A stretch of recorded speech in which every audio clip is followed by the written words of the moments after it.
Check, check, check.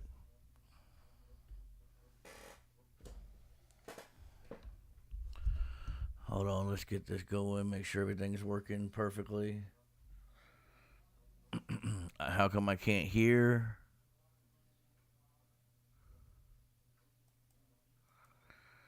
Why can't I hear?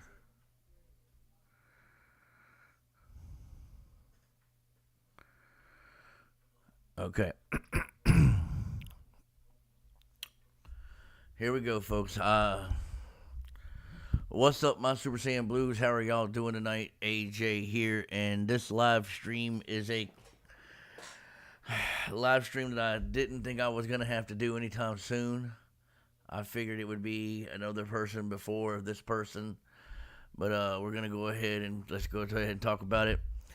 Akira Toriyama-san has passed away March 1st due to a subdural hematoma, brain bleed.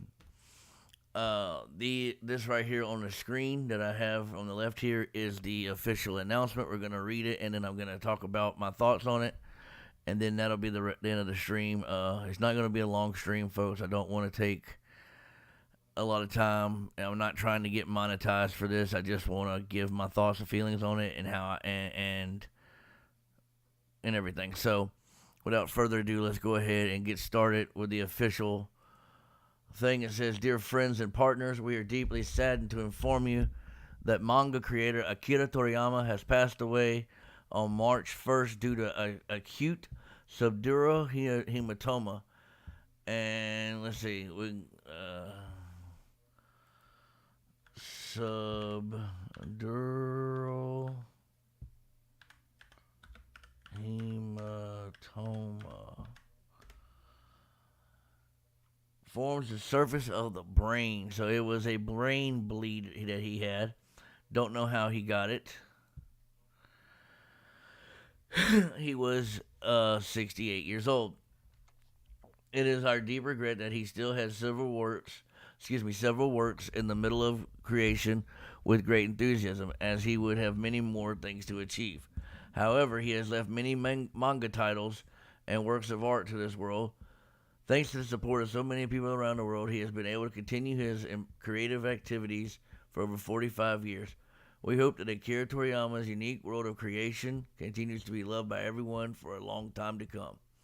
We inform you of this sad news with gratefulness for your kindness during his lifetime. Funeral service was held with his family and very few relatives. Following his wishes for tranquility, we respectfully inform you that we would not accept flowers, condolence gifts, visiting offerings, and others. Also, we ask you to refrain from conducting interviews with his family. Future plans for commemorating gathering is not decided, and we will let you know when it's confirmed. We deeply thank you for your understanding and support as always. Bird Studio, March 8th, 2024. Now, folks,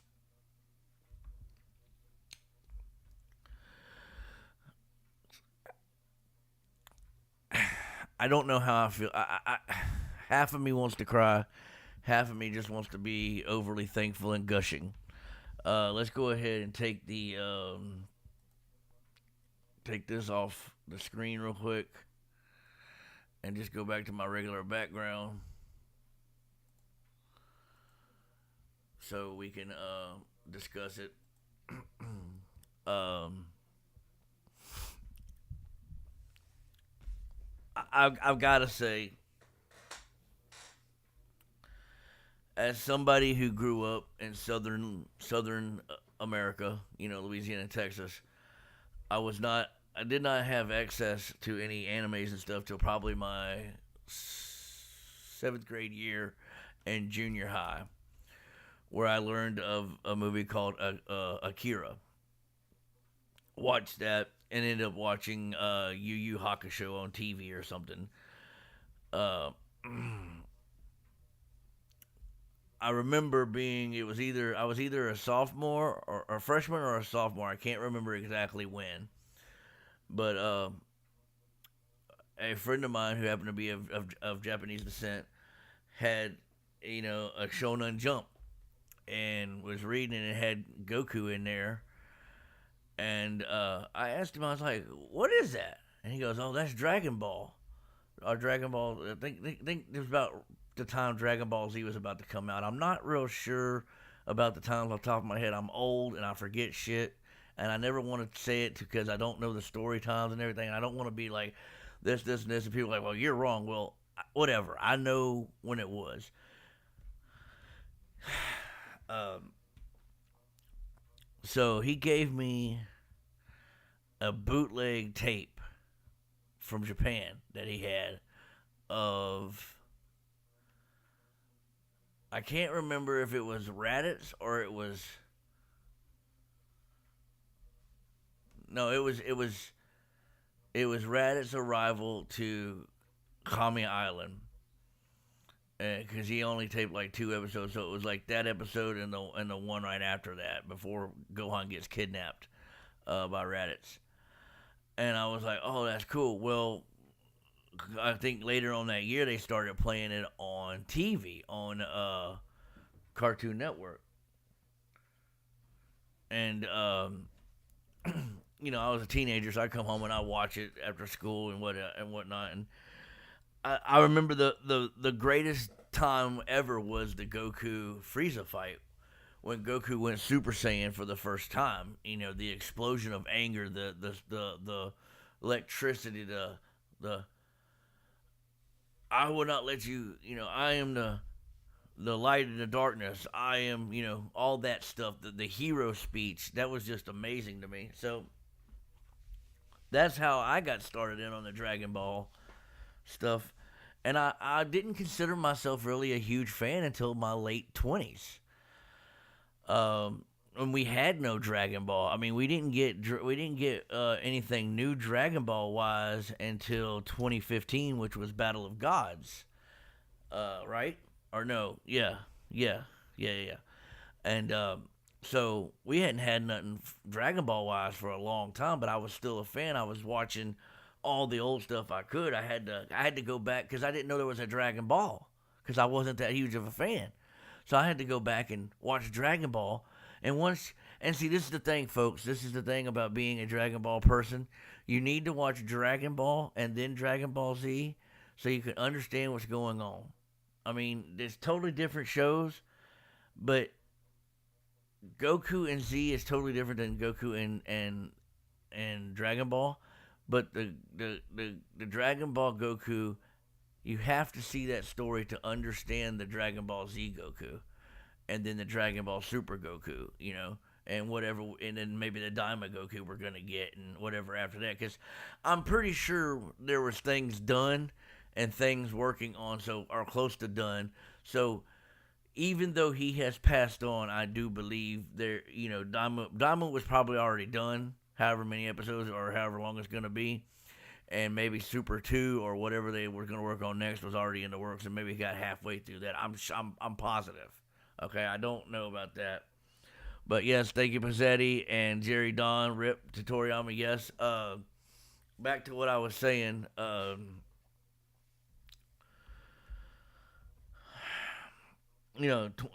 So 2015, before we got Battle of the Gods, I decided to make a YouTube channel. And I made my YouTube channel, doing with Dragon Ball Z. And I started at the same time as Geekdom 101 did. Geekdom 101 is just a bigger YouTuber because he worked harder for it, be honest with y'all folks. He's worked harder than I have for what he's got. He's done the research. He's taken the time. He's let things go in his personal life to get it done, and that's why he's where he is with what he is and where I'm at. I've tried to have a life and be a Dragon Ball YouTuber at the same time, and that's not necessarily possible. You have to dedicate most of your time, like 90% of your time, to this so you can be on top of things to get the information out as quick as you can, like he does. So I'm friends with Geekdom 101. I give him a shout out. He is the person I go to when I have questions about Dragon Ball because he has been a fan as long as I have, but he's more knowledgeable than I am. Sorry, got thirsty. Um, but that being said, the world is going to be a different place without Akira Toriyama in it. Without his creations, I mean, we're eventually going to run out of, like I said, new stuff that he has done before he passed away. And our culture, the Japanese culture, will be worse for his passing when when that time comes. It's a sad thing now, and it stings right now.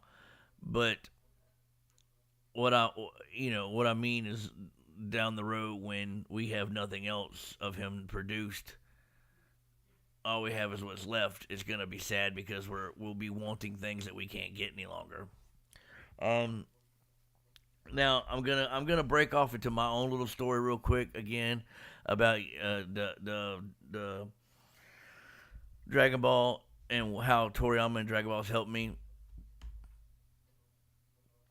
through making this channel. I have become a different person. I was at the beginning of this channel. I was very quiet, shy on camera. Didn't want to do lives like this. Didn't want to do stuff like this because I didn't think I could do it. I didn't think I was good enough, or people wanted to see it. Um, Doing the Dragon Ball, doing the episode reviews when we had episodes, movie reviews, stuff like that. That helped me learn and make myself better and put myself out there. They started a con here in Dallas called Kamea Con. They started in 2018, I believe.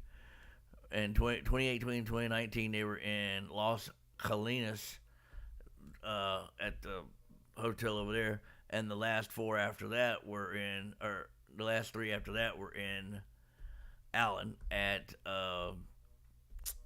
it was a Hyatt, I think, or something. But and because of Dragon Ball, because of Akira Toriyama and what he made with Dragon Ball and the things, him making this manga, giving me the ability to have a channel, also got me the ability. Let me see if I can bring this up for y'all to see it. The ability to have a panel at Kamea 4. Kamea 3, I had a panel. See, I had a panel for that one. Okay?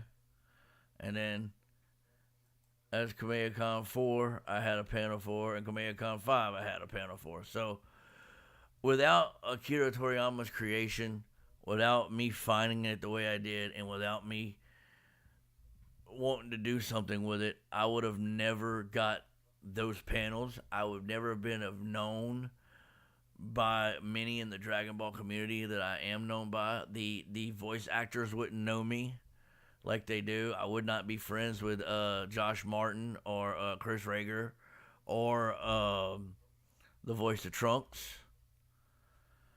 I wouldn't be friends with Chi-Chi, 2HA, so fun hanging. I mean, we hung out at Kamea 5. She is a blast. She is a killer lady. She's awesome. She's cool. I've got no more to talk about it, folks. I'm sad. It is a sad day for all of us who liked Akira Toriyama and all his creations. The man has passed away. All I can say is rest in peace, Toriyama-san. May God protect your family and keep them in health and mental stability. And thank you so much for what you've given us. And thank you again for giving me a career. And I'm going to end it right here, folks, with my usual sign-off. And then I'm just clicking done. So, again, rest in peace, Mr. Toriyama-san. Thank you so much for everything you've done, and thank you for my career, for letting me, do this. And remember what I always tell you, people: be kind to one another. Peace out.